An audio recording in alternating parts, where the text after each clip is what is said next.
The second Saturday, that was last week Saturday, we looked at Islam and what it says about occupying territory. Now, we're doing all this because certain people in certain parts of the world have decided to go about causing mayhem around the world in the name of Islam, trying to do things in the name of Allah. And many people across the world, non-Muslims especially, have this mindset, have had conceptions and misconceptions about Islam, and we're trying to change that because it's very important that we know the right things, that knowledge prevails in spite of all that's going on. For the past 2 weeks as well, Imam Shafi'i Qasim has been with us and has been throwing more light on Islam, and from the point of view of those who are not Muslims. It's been a very enlightening experience for us as well, getting to know Islam better, what the Quran has to say about education, what the Quran says about you and your place in society. Even when you don't like a leader, what can you do about it? Last week we learned that it's best for you to be a good Muslim.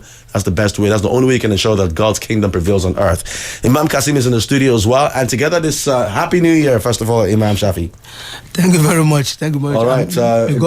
May God bless all of us always. All right, fantastic. And this week, this Saturday, this edition of this particular program, we're looking at Islam again, and we're looking at what it says about. Sorry about that. Okay, we're looking at what Islam has to say about taking lives. Does Islam permit taking lives? When, if it does, when does it permit taking lives? Should anybody take lives in the name of Islam? So Imam Shafi will throw more light on this one.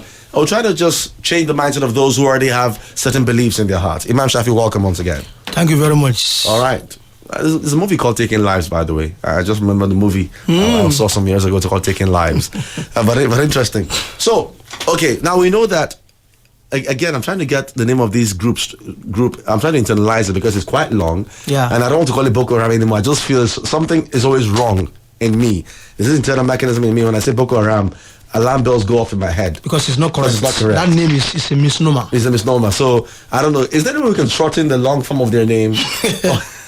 but I'll come up with something before we finish. Okay. but these men who carry out all these things in the name of Islam, these so-called fundamentalists who have decided to ruin lives and in parts of Nigeria, as we speak right now, about 1.5 or 1.6 million people, internally displaced people in IDP camps in Nigeria. Not talking about what's happening outside Nigeria. But taking lives is a big part of what they do. Yeah. Killing.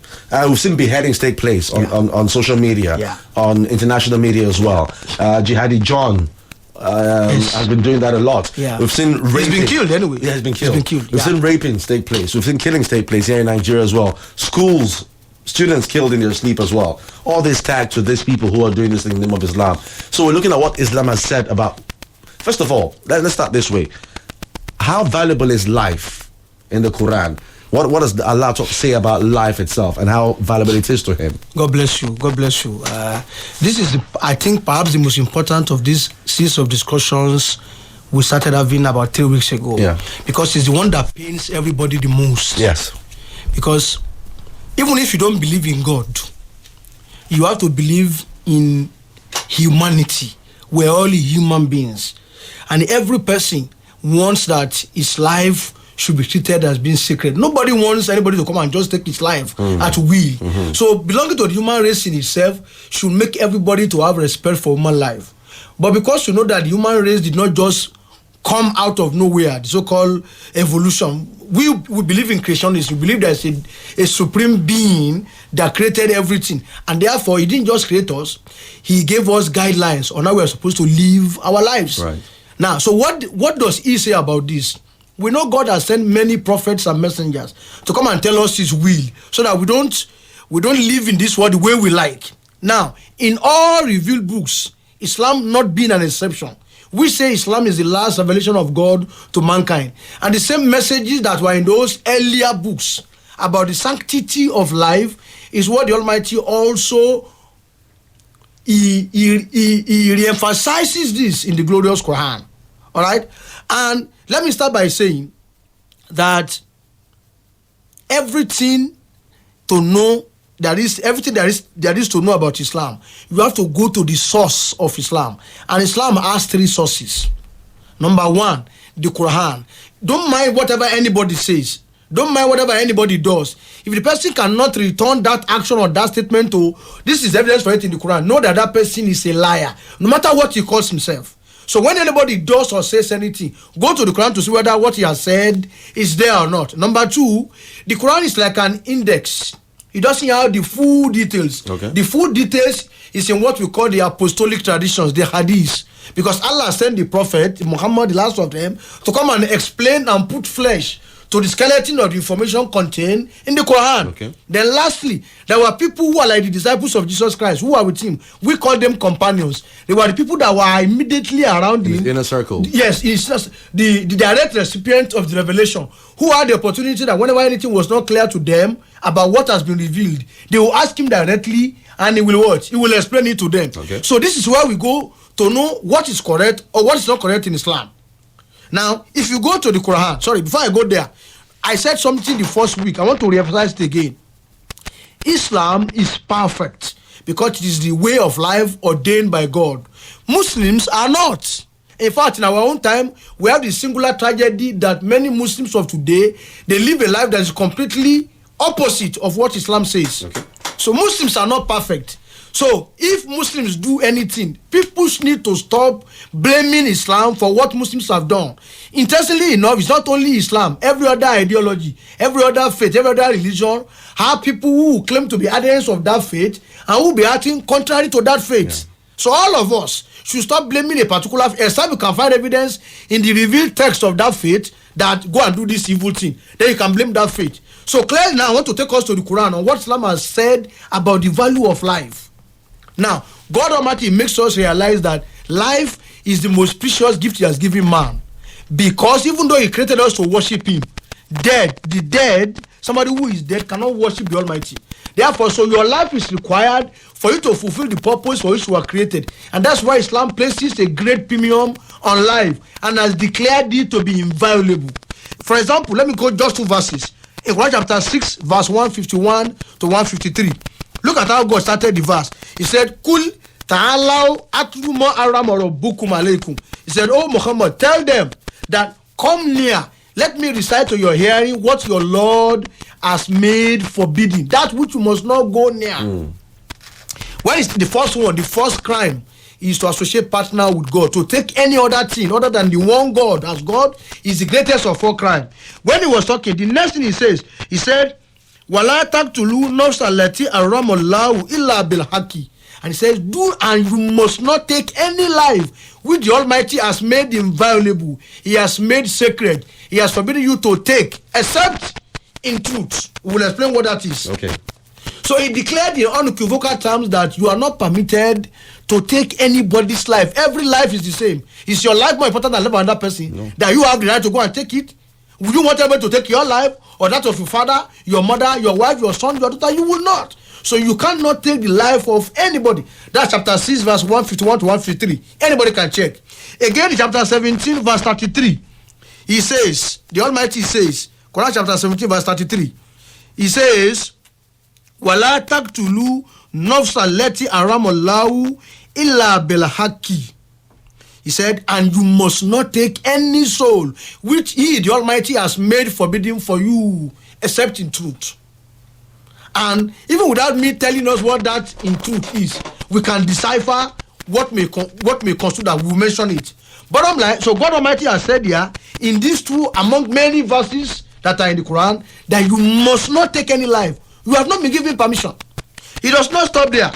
Islam, in one of the apostolic traditions, which I said is explanation, the detailed explanation of the Quran, Prophet Islam told us that all of us should run away from the 7 great destructive sins. In one of it, he says it is to take a life which God has made forbidden for you. You are forbidden from taking any life. It's 7 great destructive sins. So under no condition, any Muslim you see anywhere, he says, I'm a Muslim. He says, Allahu Akbar, shout Allahu Akbar, which means God is great. And he is taking a life. He wants to behead somebody. He wants to slaughter somebody like a cow. He wants to blow himself up. Allahu Akbar, he said Allahu Akbar. Know that statement he uttered is in absolute contradiction to the action he is taking. Because if he truly realizes and accepts that God is great, he will not act contrary to the instruction of that God who told him not to take a life. He does not stop there. most of this what I'm saying now is talking about taking another life. Abi, what about taking your own life? Are you permitted to take your own life? After all, it's my life. I got my life to live. I can do whatever I want with it. You cannot, because your life is a trust from God. So what did he say about that? In Quran chapter, before I go there, this matter is so serious. Yeah. The matter of taking lives, that in Quran chapter 5 verse 32, God Almighty says that taking a life is equivalent to the taking of the life of the entire human race. He said, whoever takes a life unjustly, you take a life without rights, which is the general rule, the norm, the basis, the foundation is that all life is what? Sacred. You must not take it. So he says, whoever takes a life, katabno Allah bani Israel, ano mon kotala nafs bigeri nafsin fakano mon kotala nafs jamia. He said, whoever takes a life, not in exchange for another life, then we record for him that he has taken the life of the entire human race.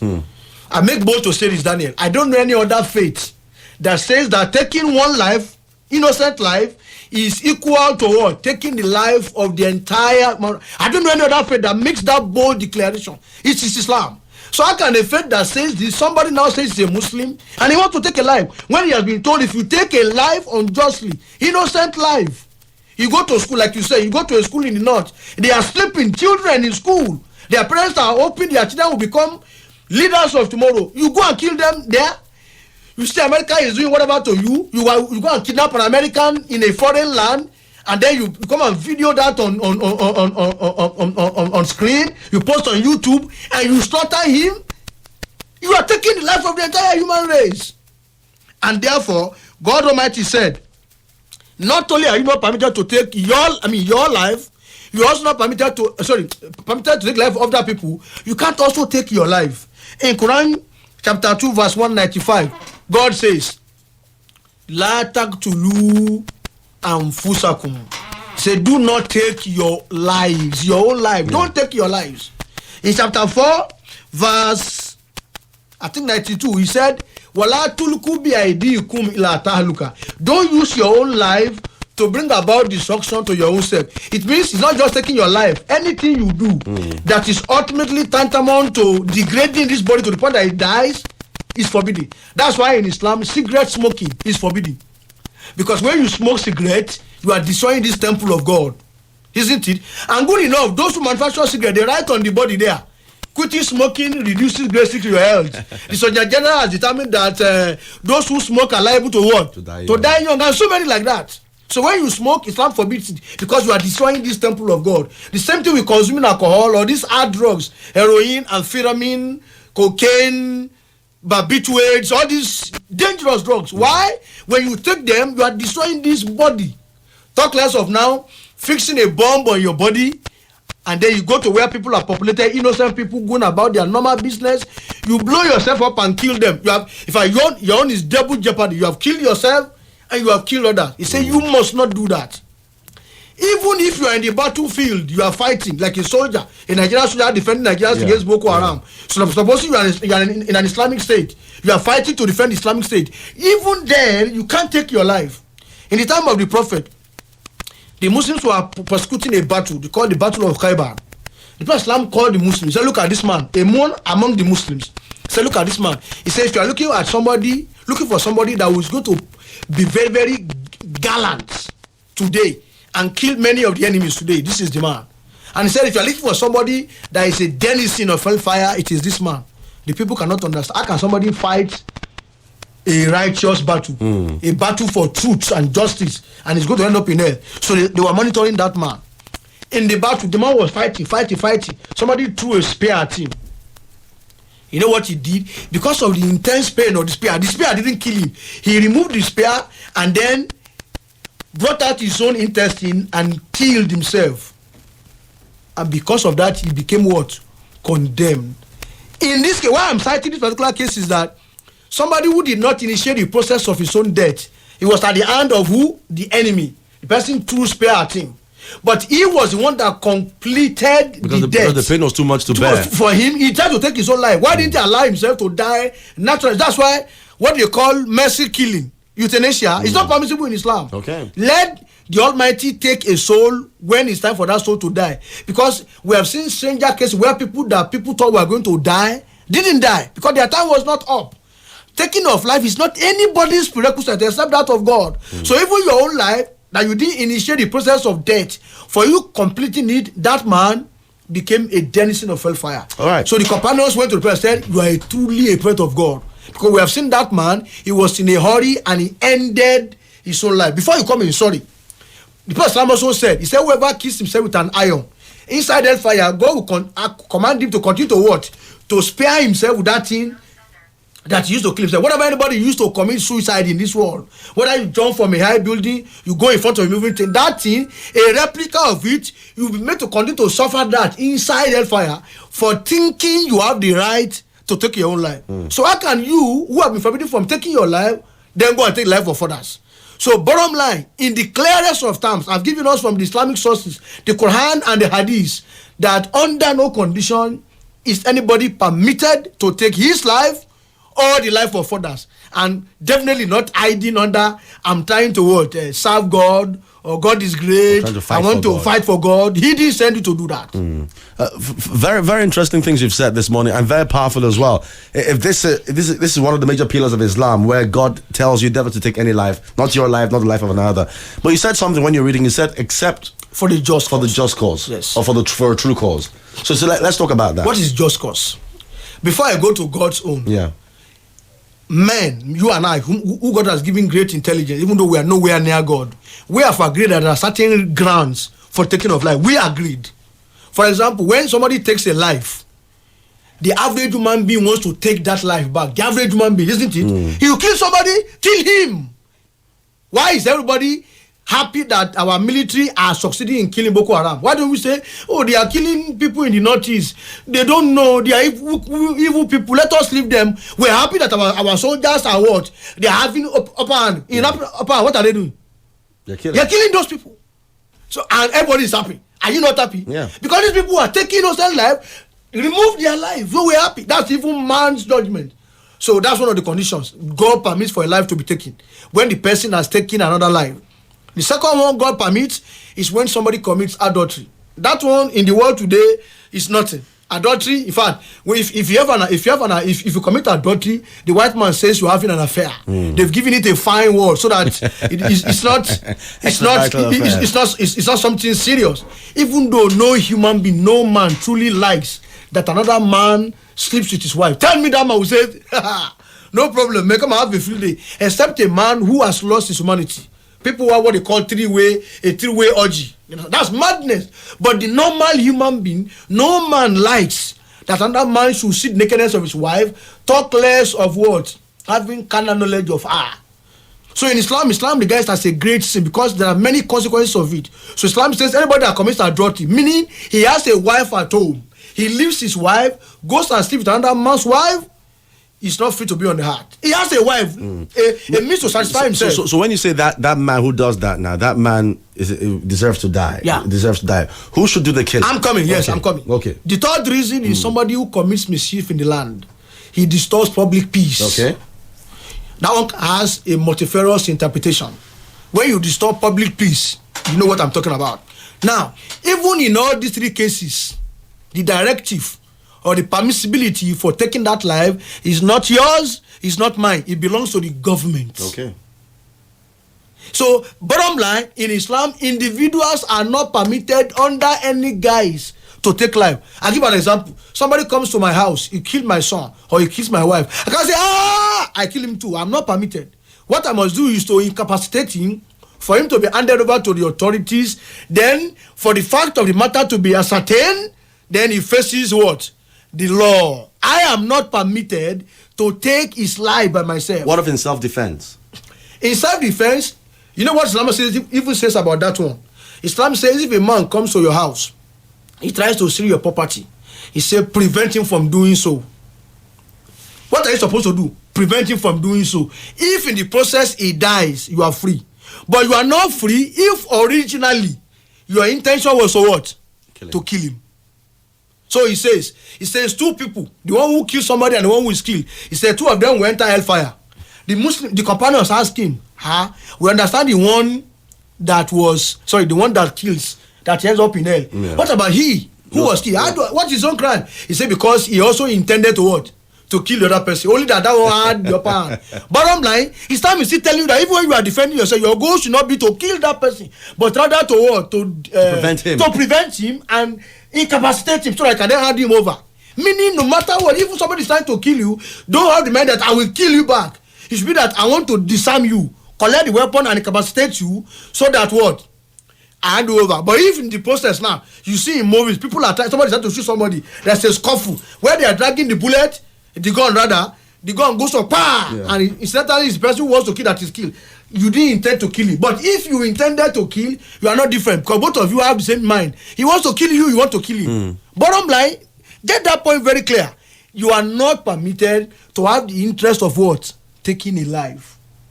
So, if somebody does anything, commits any crime in an Islamic state, and the matter is not brought before the Islamic authorities, the person goes what? Scot-free. Even though that's the same thing we say here, but today, everywhere, people take law into their own hands. In Lagos till today, if you still on that Lagos Third Mainland Bridge, what they used to do in the past before, they would just carry the person. When you say, thief, ole, they carry the person, and throw him inside the river. Afterward, they realize that people know how to swim. When they throw them inside, they swim. What they do now, before they throw you inside, they break your hand, they break your bone. So you know how they try to swim, they put the person there. That's not permissible in Islam. In Lagos, it's commonplace. Somebody steals. Hey, they just got a person. They somebody bring petrol. They put petrol. They burn the person. That's not permissible in Islam. Of course, some people in some Muslim countries do it. But in this deen, according to the commandment of the Almighty, it is not permissible. So, no matter how heinous the crime, you take the person to the Islamic authorities. Because when you give room for individuals to take life, anybody can take any life. There will be anarchy. People will just be dying like that. I can accuse you, say, so it means that if I hate you, I will actually, when I see you going somewhere in Lagos, I shout out, thief.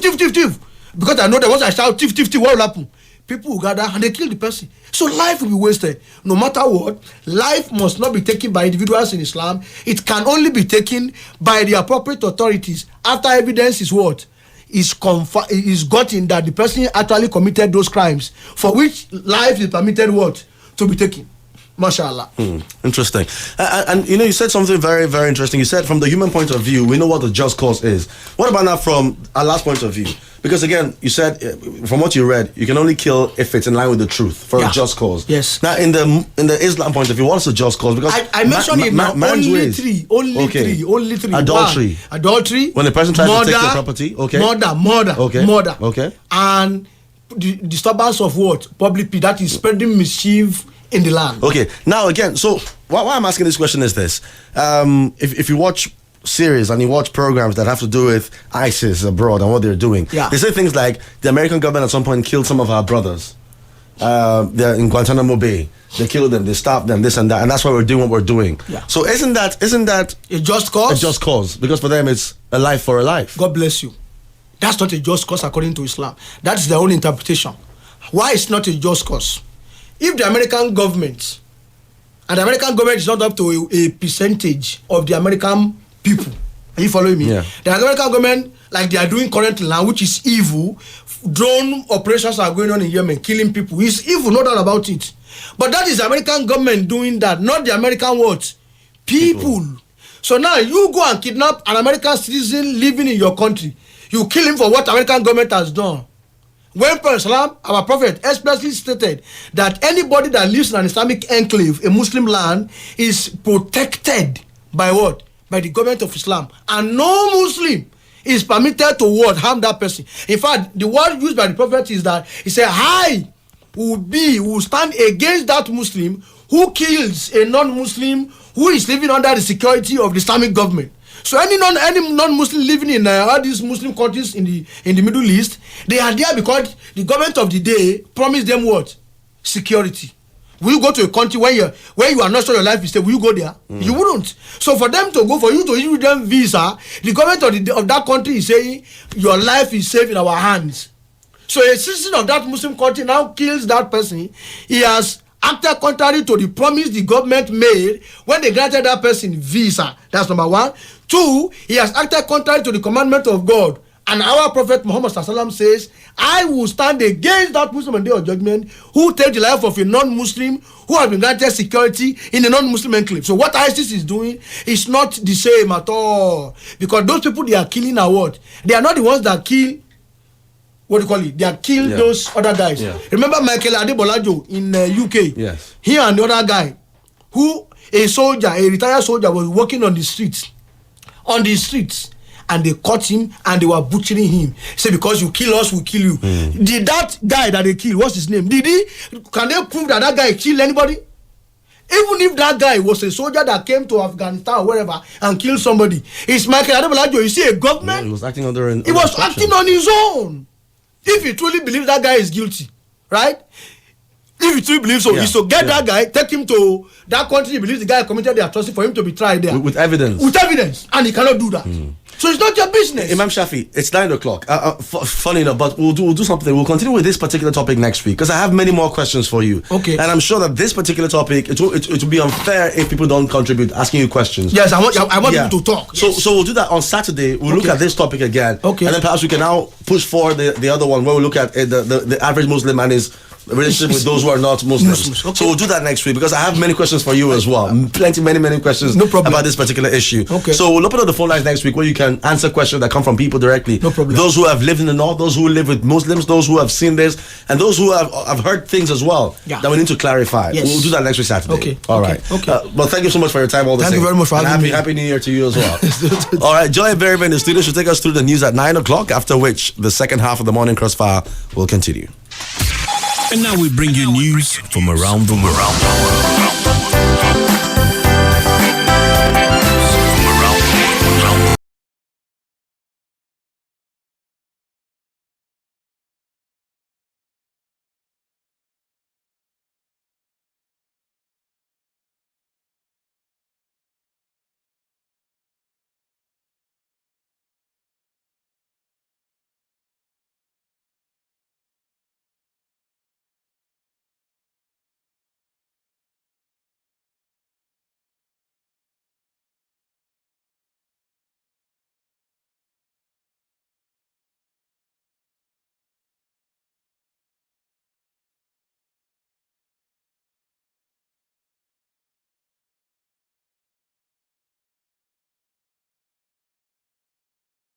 Even something good to take care of your family. That's a jihad. What I'm doing right now, educating the Muslims alike, is jihad. So every good thing that you do in consonance with the directive of God is jihad. Fantastic. But we'll do more on it. Let's leave it at that. If there's one thing I'm taking away from this conversation is this. If you're out there, you're not happy with the leadership, your call, what you're supposed to be doing is go to learn be a good Muslim. All right. Yeah. That's the only way. And then let God is the one that puts authority, that God is the one that can take out people or put people in place. It's not your position. It's not by you taking territory or saying you're doing this in the name of Islam. No. That is not what you've been called. No. Fantastic. Live the life of a Muslim. Be a true Muslim. All right. So next week Saturday we'll be looking at what Islam has said about taking lives. If at all it's said anything about taking lives. And if these men who do these things in the name of Islam are doing the right thing. All right. All the best to you, Imam Shafi'i. Next week Saturday will be another date with you. Message is pouring in for you, by the way. But like we said, this is for enlightenment purposes strictly. Maybe later on let's promise them that maybe the last one, the fourth one, will give room for questions. We'll be looking at Muslim relation with general people. Yes. General people. Yeah. Fantastic. Joy Berry is standing by with the world news. She'll